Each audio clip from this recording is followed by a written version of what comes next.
All right, guys. So, yesterday or whenever you watched the video, we did chapter 6. And the goal of chapter 6 was to write down all of the adjectives or describing words used to describe melody. And there was only a few. If you found other ones that I didn't stop for, you can shoot me an email or write in the comments or whatever you need to do so that we can correct it and get those written down in our notes as well. Today we're reading chapter 7. And like I said, we're focusing on parts of speech, which are nouns, adjectives, and verbs, and proper nouns. Today, I want us to focus on the verbs. So verbs are action words.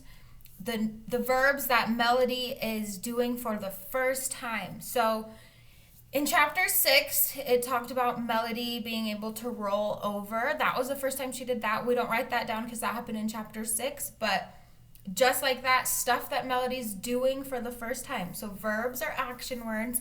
I'll help you with the first one or two, and then after that, I want you guys to do it by yourself. So like I said during our meeting on Monday and during our my video yesterday,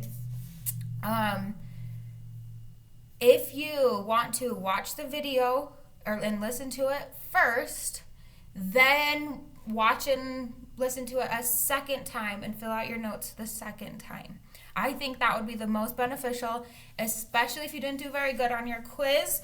I think that will help you. So, chapter 7. Once again, no chapter title. And the first couple sentences are in bold. It says, when I sleep, I dream. And in my dreams, I can do anything. I get picked first on the playground for games. I can run so fast. I take gymnastics, and I never fall off the balance beam. I know how to square dance, and I'm good at it. I call my friends on the phone, and we talk for hours. I whisper secrets. I sing. Okay, that was in bold. When I wake up in the morning, it's always sort of a letdown as reality hits me.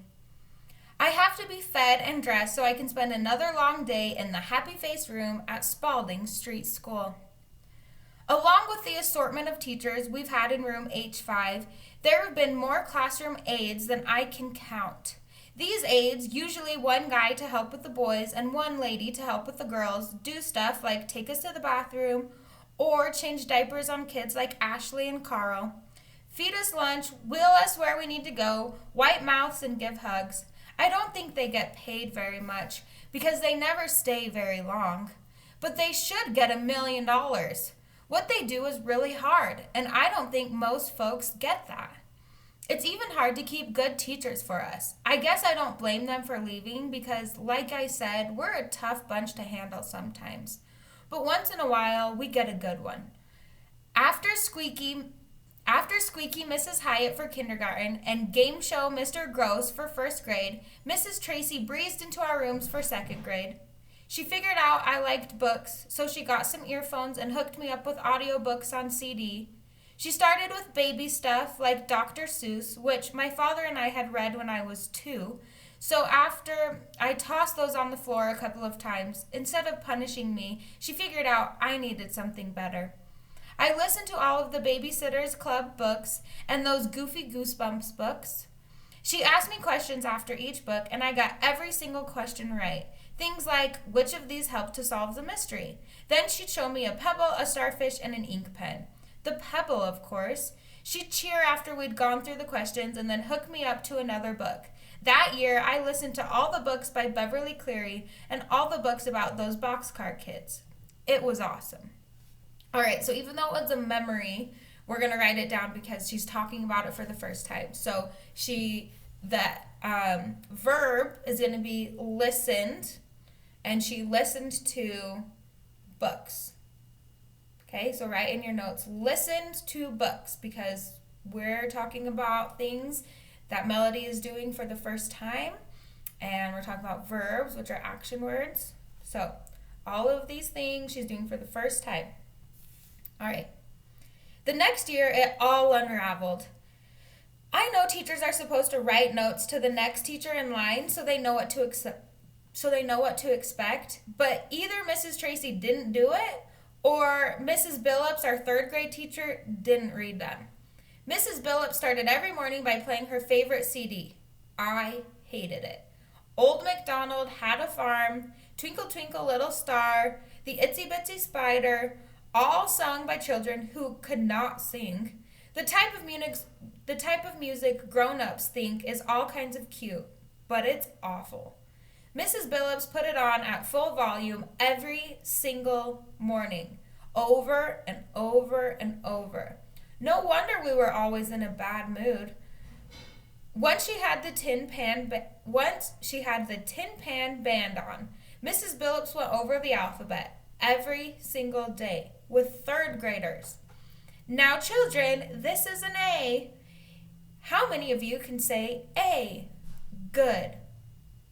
She'd smile and say, good, even if nobody in the class responded.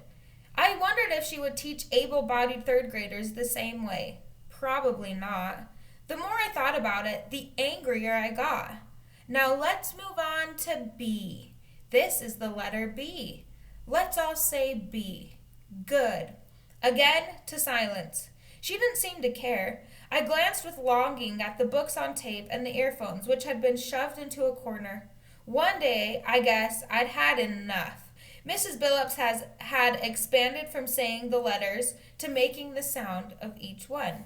"Buh," she said loudly, spitting a little as she did. "Buh is the sound of the letter B. Let's all say buh together, children." Then Maria, who was always in a good mood, started throwing crayons. Willie began to babble, and I bellowed. I may not be able to make clear sounds, but I can make a lot of noise. I screamed because I hated stuff that was just plain stupid. I screeched because I couldn't talk and tell her to shut up. And that made me cry because I'd never be able to tell anybody what I was really thinking. So I screamed and I yelled and shrieked. I cried like a 2-year-old. I would not stop. Then my tornado explosion took over. I flailed and jerked and basically spazzed out. I kicked so hard that my shoes popped out of the foot straps on my chair. That made me tilt to one side, and I screamed even louder. Mrs. Billups didn't know what to do. She tried to calm me down, but I didn't want to be calm. Even the aides couldn't stop me. Jill and Maria started to cry. Even Ashley, dressed in all yellow that day, looked upset. Freddie spun his chair around in circles, glancing sideways at me fearfully. Carol hollered for lunch. Then he pooped in his pants again. Carl hollered for lunch. The whole class was out of control, and I kept screeching. The teachers called Mrs. Anthony, the principal, whose eyes got wide as she opened our door. She took one look at the situation and said tersely, "Call her mother. She could not have left more quickly." A moment later, the teacher had my mother on the phone.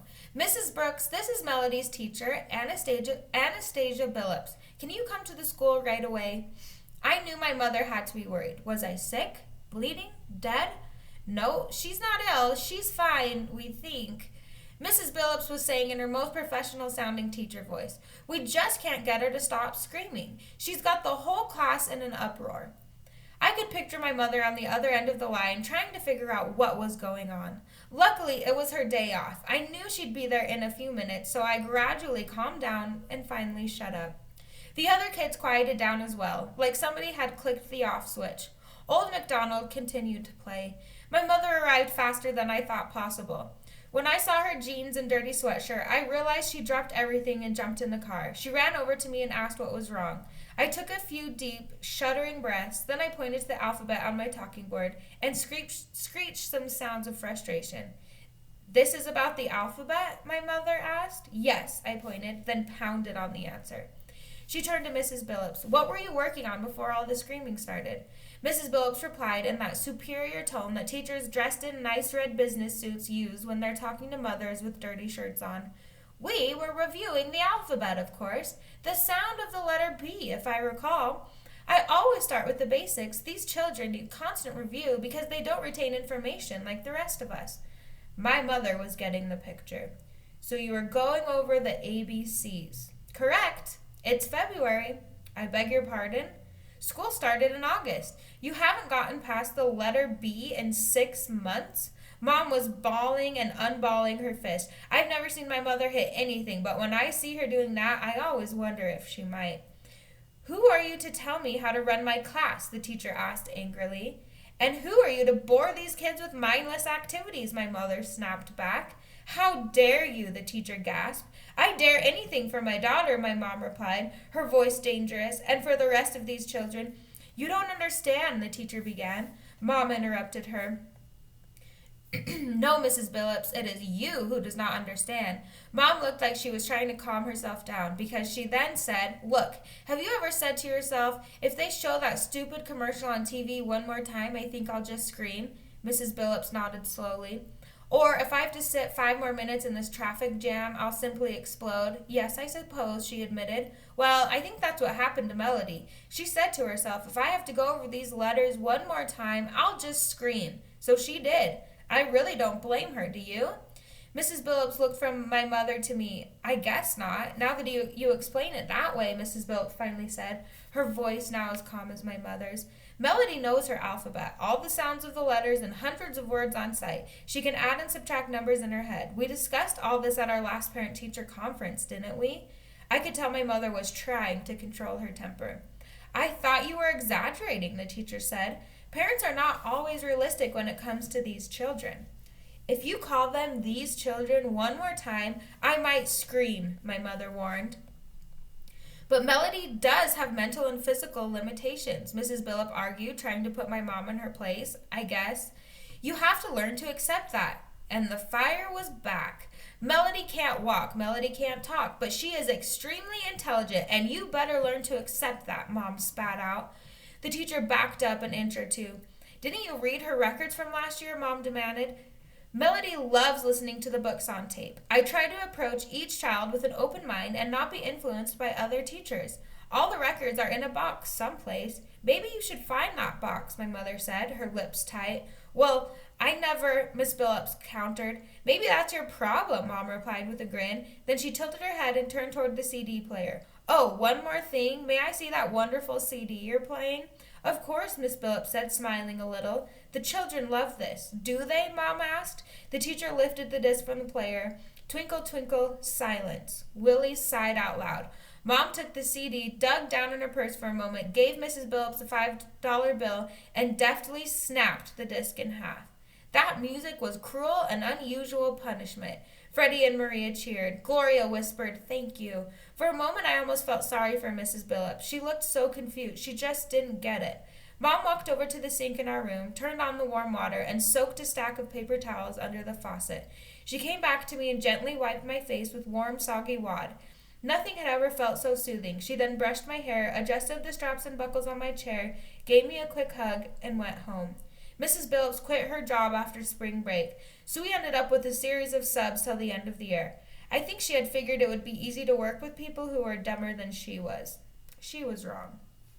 All right, that was chapter 7. There really wasn't many verbs about anything that Melody learned new.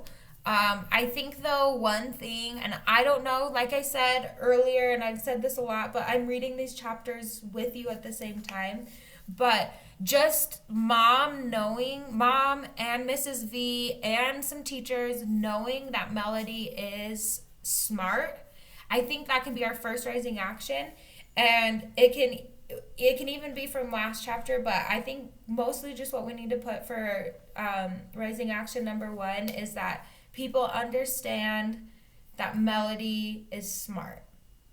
So people understand that Melody is smart. And then you can even say Mrs. V, Mom, and Miss Billups.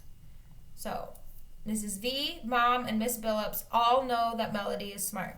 Because I think that really is I think our conflict is going to be Melody can't talk and she's frustrated. And you can see how many times she's frustrated.